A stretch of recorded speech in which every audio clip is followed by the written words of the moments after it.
I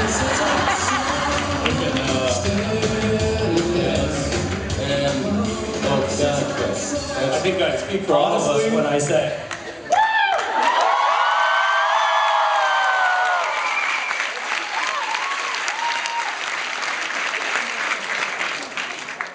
not a clue.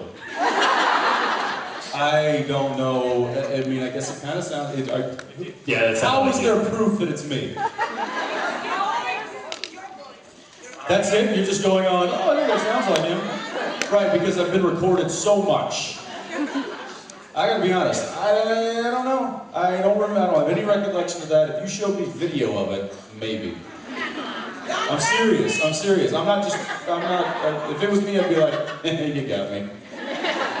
Was that not you? I don't know. I don't remember ever doing that. And they're saying that it was like 15 years ago. And I'm like, the hell am I supposed to remember that? Where? I don't know. It seems like there's some holes in this story. There's a lot of holes in this story. They're like, we know it's you. Why? Because it sounds like you. We just have a feeling. We get a tingly feeling when we hear it, so we know it's you.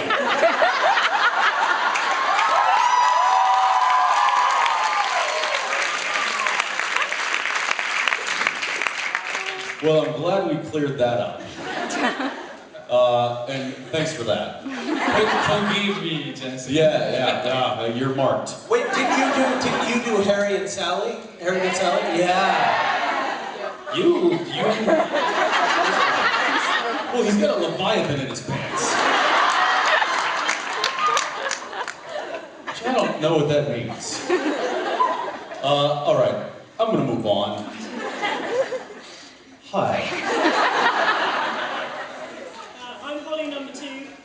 I guess in another reality that makes you Holly number 3. Maybe. My question...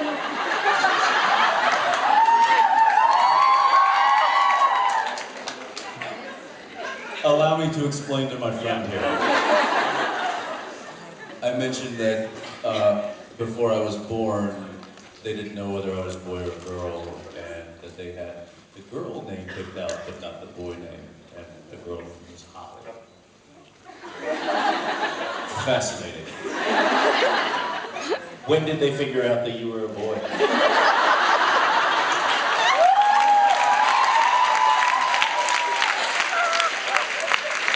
How many years did they call you Holly? It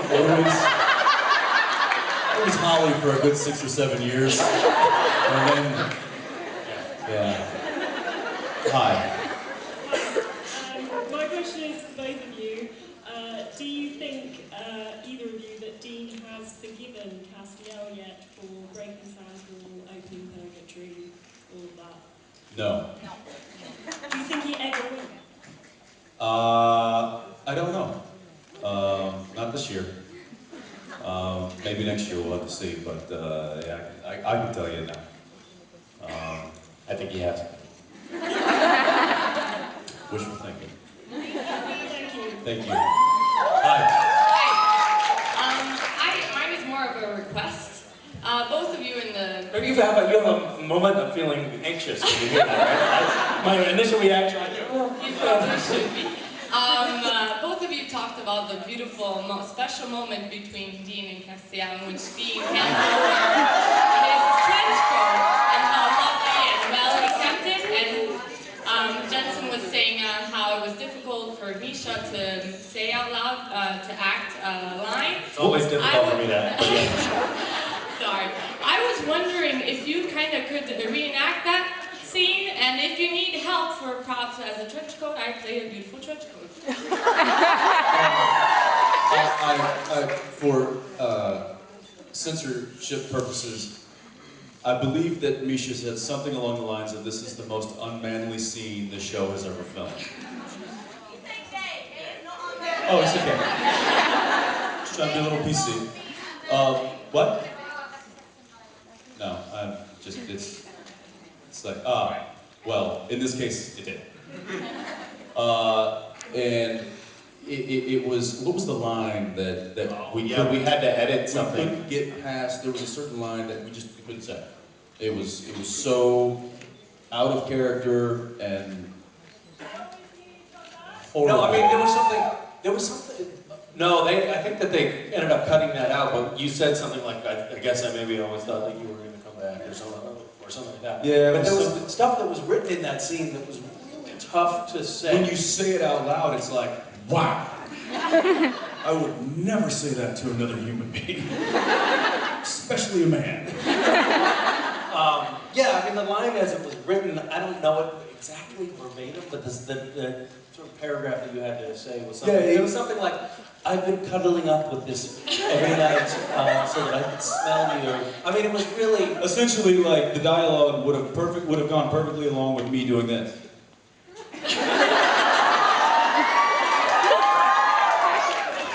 And Bob Singer, who was directing the episode, was like, we had him in tears when we simply just said, Bob, allow us to read this scene aloud to you. And you tell us what you think. And we simply just read the lines, and he just folded and started laughing hysterically. And then we proceeded to spend like the next hour and a half trying to figure out... That was tough to make that scene. And we really, the three of us tried to put our minds together on set, man. How can we change this around to make it more believable between these two characters? And I don't even remember what it ended up being. Who wrote it? Who? Who was the writer?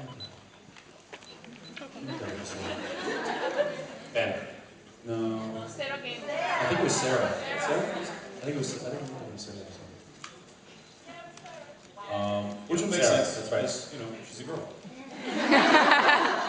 and I mean, she writes amazing. She's an amazing storyteller, but sometimes the language that she writes for the guys, I mean, sometimes there's some effeminate lines.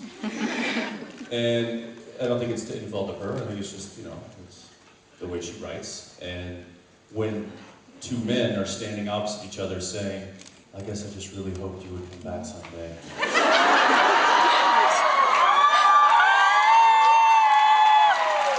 There's no real way to make that like, you know what I mean, brother? Yeah.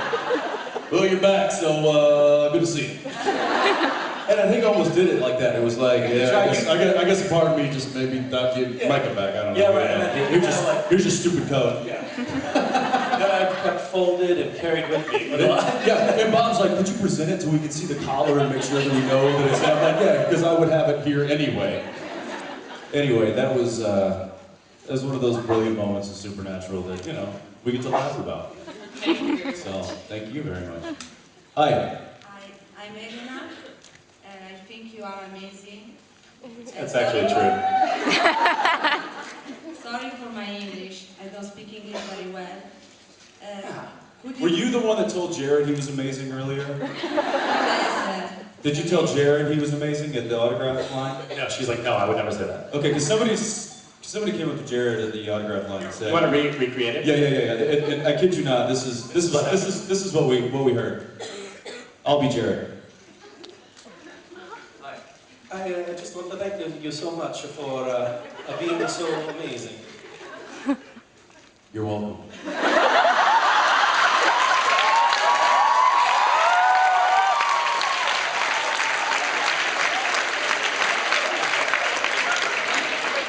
He told me that while we True story. He's like, guys, I gotta confess something. He did. He came to the green room. He's like, guys, I gotta confess. I don't know. It just came out. I was so delirious. I said I was amazing, and I looked up and I said, "You're welcome."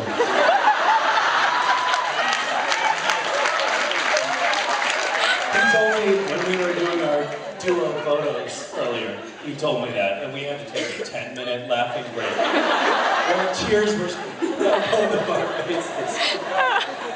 But I mean, hey, what do you say? Somebody goes up, "You're amazing." You're welcome.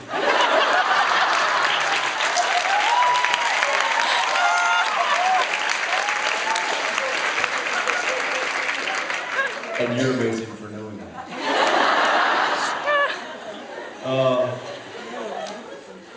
I'm sure you have a question somewhere. Sorry. Could you please say something like, "Good morning, Elena," or what you want in my phone for my alarm clock in the morning?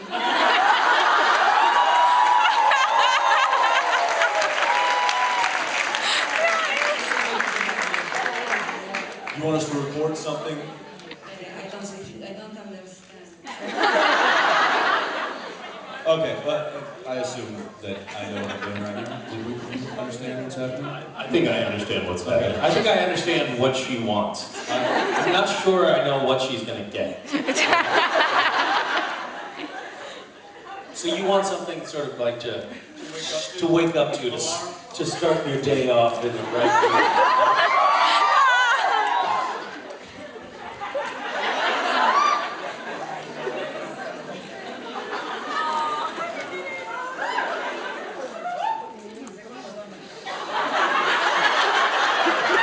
Okay. Are we recording? And yeah.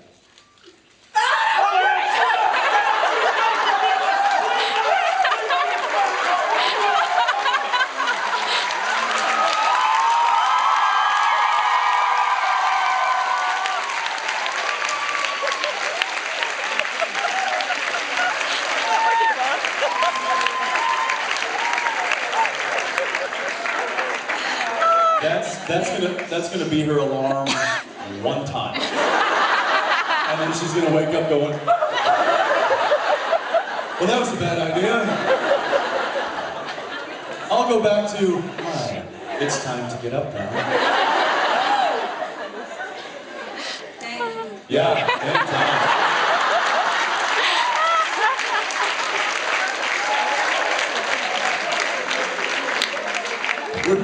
Were you even saying anything, or were you just screaming? That's Hi. Jensen, I'm very handsome and very talented. So my question for Misha, because he is after all. I have a copy of an early resume that lists your travel as Asian engineer in Vermont, and your skills as Tibetan folk singing and Appalachian clogging. Did you say Appalachian clogging? Appalachian clogging. Clogging. 15 years ago.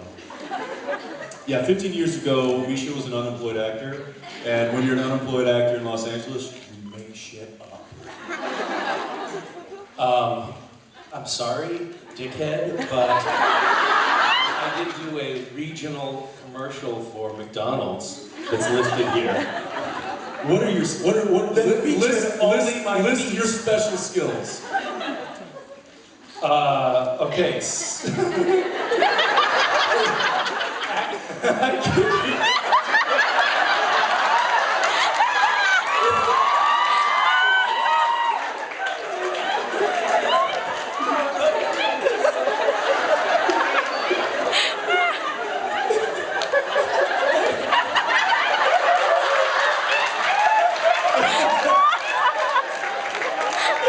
It actually says, and I'm quoting here, acting on camera.